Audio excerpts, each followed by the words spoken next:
আসসালামু আলাইকুম। সবার আগে বাছাই করা 10টি আন্তর্জাতিক খবর জানিয়ে দেব। প্রথমেই থাকছে শিরোনাম। তবে তার আগে অনুরোধ থাকবে ভিডিওটিতে একটি লাইক দিবেন।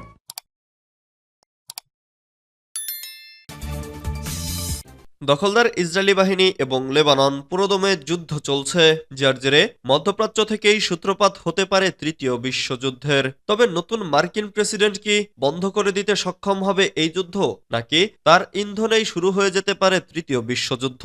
দর্শক, আমাদের হাতে এসেছে সর্বশেষ ভয়ঙ্কর সব আপডেট, আন্তর্জাতিক সংবাদ। প্রথমেই জানিয়ে দিব সংবাদ শিরোনাম। কে হচ্ছেন খামেনির উত্তরসূরি? এরপর জানিয়ে দিব ইউক্রেনকে রাশিয়ার অভ্যন্তরে হামলা চালানোর অনুমতি দিলেন বাইডেন। এদিকে জমজমের পানি সৌদির নতুন নির্দেশনা। এরপর জানিয়ে দিব হঠাৎ শক্তি দেখালো রাশিয়া, 2 শতাধিক ক্ষেপণাস্ত্র ও ড্রোনে তছনছ ইউক্রেন। আরও জানিয়ে দিব সামরিক সহযোগিতা জোরদার করেছে অস্ট্রেলিয়া, যুক্তরাষ্ট্র ও জাপান। সর্বশেষ জানিয়ে দিব মার্কিন মিসাইল দিয়ে রাশিয়ায় হামলা হলে তৃতীয় বিশ্বযুদ্ধ শুরু হবে। এতক্ষণ শুনছিলেন সংবাদ শিরোনাম, এবারে বিস্তারিত। তবে অনুরোধ থাকবে ভিডিওটিতে একটি লাইক করবেন এবং কমেন্ট করে জানিয়ে দিবেন কোন জেলা থেকে আপনি আমাদের এই ভিডিওটি দেখছেন। কে হচ্ছেন খামেনির উত্তরসূরি? আয়াতুল্লাহ আলী খামেনির পর ইরানের সর্বোচ্চ ধর্মীয় নেতার পদে কে বসবেন তা নিয়ে জল্পনা চলছে। খামেনির শারীরিক অবস্থার অবনতি হওয়ায় সেই জল্পনা আরো বাড়ে। বিভিন্ন সংবাদ মাধ্যমের রিপোর্টে দাবি করা হচ্ছে তেহরান গোপনে তাদের পরবর্তী নেতা বেছে নেওয়ার কাজ শুরু করেছে।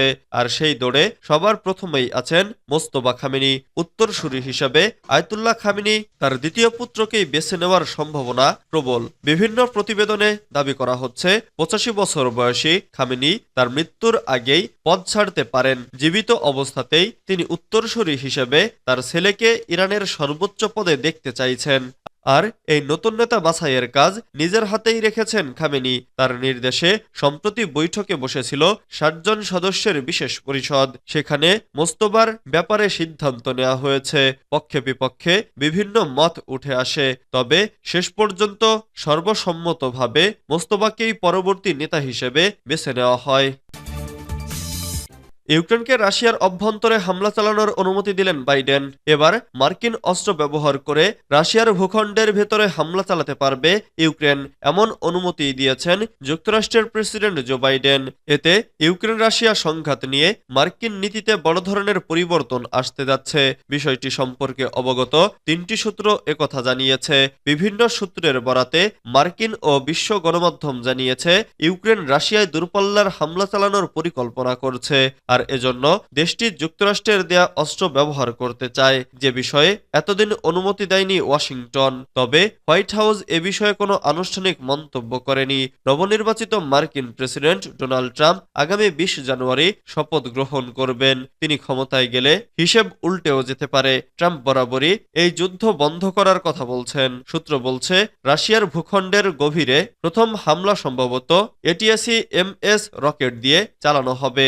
এসব রকেট 190 মাইল দূরের লক্ষ্যবস্তুতে আঘাত হানতে পারে। বিশেষজ্ঞদের একটা অংশ বলছে এই সিদ্ধান্ত রুশ সেনাদের ভূখণ্ড দখলের চলমান সময়টাতে ইউক্রেনকে সহায়তা করতে পারবে। পাশাপাশি ভবিষ্যতে যুদ্ধবিরতির আলোচনা শুরু হলে তা দর কষাকষিতে কিয়েভকে ভালো অবস্থানে রাখবে।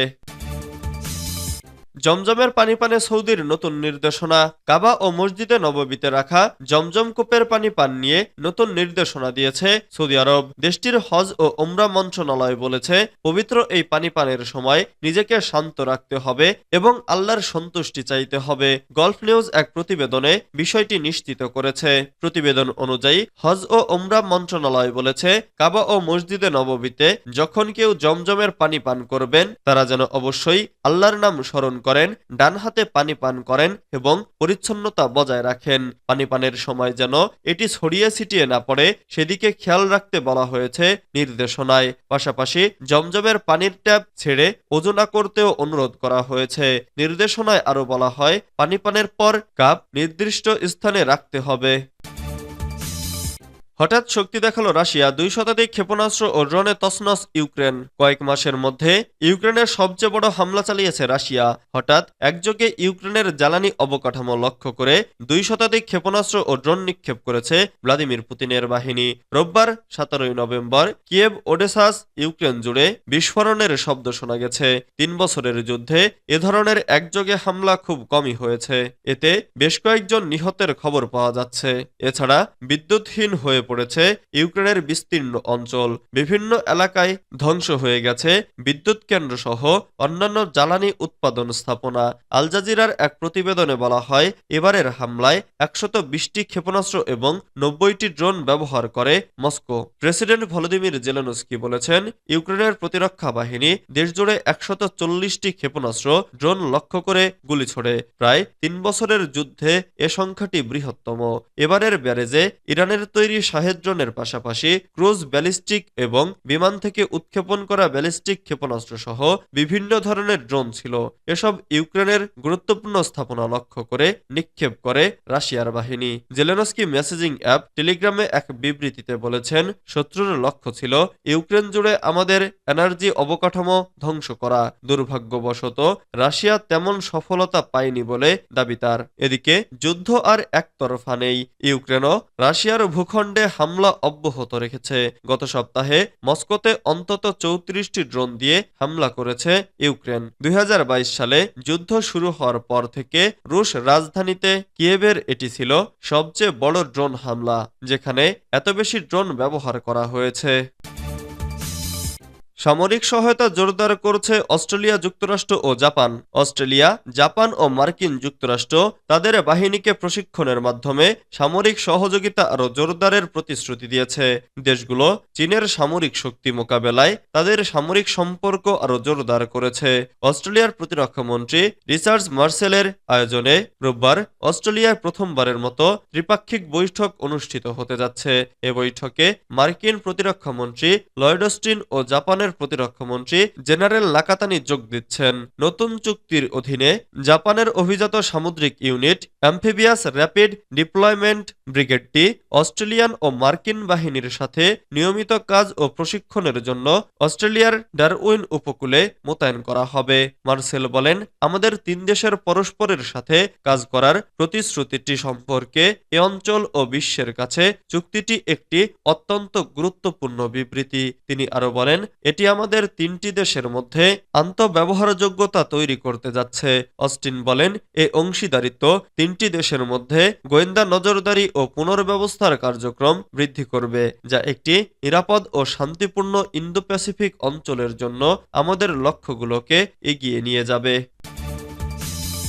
মার্কিন মিসাইল দিয়ে রাশিয়ায় হামলা হলে তৃতীয় বিশ্বযুদ্ধ শুরু হবে। যুক্তরাষ্ট্রের মিসাইল ব্যবহার করে ইউক্রেন যদি রাশিয়ায় হামলা চালায়, তাহলে তৃতীয় বিশ্বযুদ্ধ শুরু হবে বলে সতর্কতা দিয়েছেন রুশ আইন প্রণেতা আন্দ্রেই ক্লিসাস। রোববার মার্কিন প্রেসিডেন্ট জো বাইডেন তাদের দূরপাল্লার মিসাইল ব্যবহার করে ইউক্রেনকে রাশিয়ায় হামলা চালানোর অনুমতি দেন। এই সিদ্ধান্তের প্রতিক্রিয়ায় এমন হুমকি দিয়েছেন রাশিয়ার এই নেতা। মেসেজিং অ্যাপ টেলিগ্রামে তিনি লিখেছেন, পশ্চিমারা উত্তেজনা এমন পর্যায়ে নিয়ে যাওয়ার সিদ্ধান্ত নিয়েছে যেখানে সকালের মধ্যে ইউক্রেন পুরোপুরি বিধ্বস্ত হয়ে যেতে পারে। আন্দ্রেই ক্লিসাস জানিয়েছেন, ইউক্রেন যেই যুক্তরাষ্ট্রের দূরপাল্লার মিসাইল দিয়ে রাশিয়ায় হামলা চালাবে, তার সঙ্গে সঙ্গে পাল্টা হামলা চালানো হবে। এক্ষেত্রে কোনো দেরি করা হবে না। তিনি বলেছেন, তৃতীয় বিশ্বযুদ্ধ শুরু হওয়ার ক্ষেত্রে এটি বড় ধাপ। গত সেপ্টেম্বরে রুশ প্রেসিডেন্ট ভ্লাদিমির পুতিন জানান, যদি পশ্চিমারা ইউক্রেনকে দূরপাল্লার অস্ত্র ব্যবহার করে তাদের ভূখণ্ডে হামলা চালাতে দেয়, এটির অর্থ হবে পশ্চিমারা সরাসরি রাশিয়ার বিরুদ্ধে যুদ্ধ করছে। পুতিন হুমকি দেন, এ ধরনের পদক্ষেপ চলমান যুদ্ধের প্রকৃতি ও পরিধি বদলে দেবে। নতুন এ হুমকির বিরুদ্ধে রাশিয়া যথাযথ পদক্ষেপ নেবে বলেও জানান তিনি।